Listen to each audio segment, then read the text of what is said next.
For newer sync licensing composers and producers, is it better to hit the big libraries if your tracks are on par, or would it be better to go with one of their sub-publishers for more personal attention communication? It's a great question, Peter. I actually released a video on my YouTube channel a while ago, basically kind of giving the sort of pros and cons of big libraries, major A-list, sort of huge ones out there that have gobbled up a bunch of sub-publishers and sub-labels, and smaller mom and pop niche ones.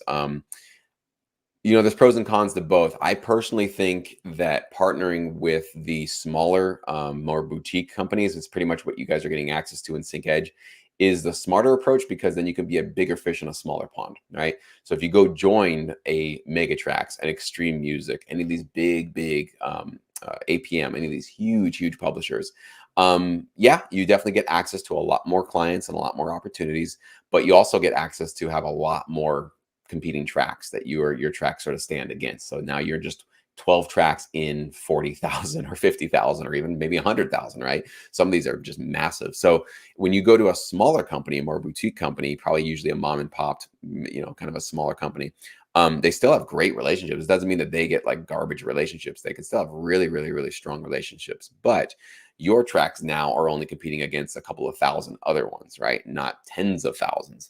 So, and like you said in your question, that you can get a much more personalized relationship built up with a more mom and pop company.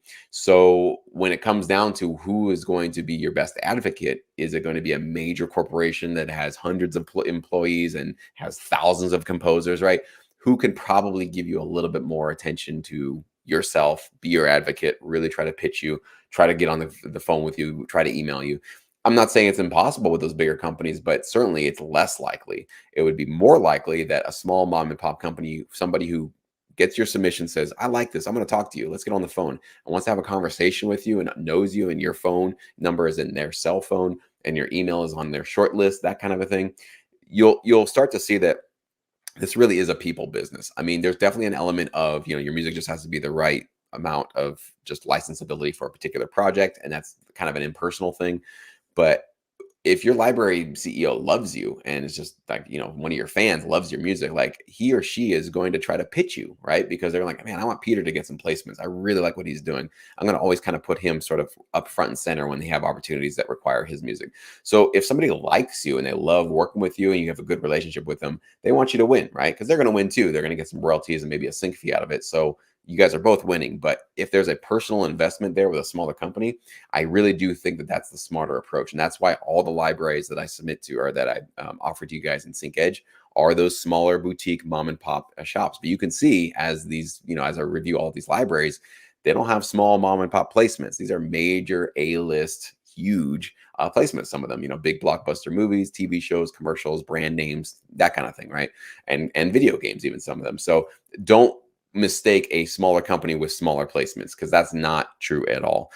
There's definitely a time and place and a use for those bigger companies, but there's definitely still niche and really lucrative opportunities with the smaller ones. So I definitely recommend go with the smaller ones. Newbies and people who have been at it for a while. I think if you find yourself in a situation down the road where you can get into one of those publishers or those labels that go to a bigger company, hey, if you feel good about it, go for it. I actually have one of my students who that was his first way, was getting into, I think it was with, it wasn't with Megatrax.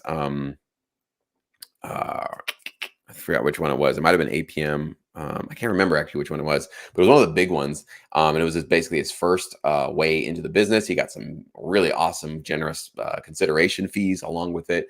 And he's feeling really excited about it. So I said, great, man, go for it. Like, I'm not going to tell you don't do something like that. That's really cool. So kind of wherever your opportunities present themselves, you want to sort of hear them out and follow them through and see what happens. But apart from that, for sure, I think going for these smaller companies is the best way to go.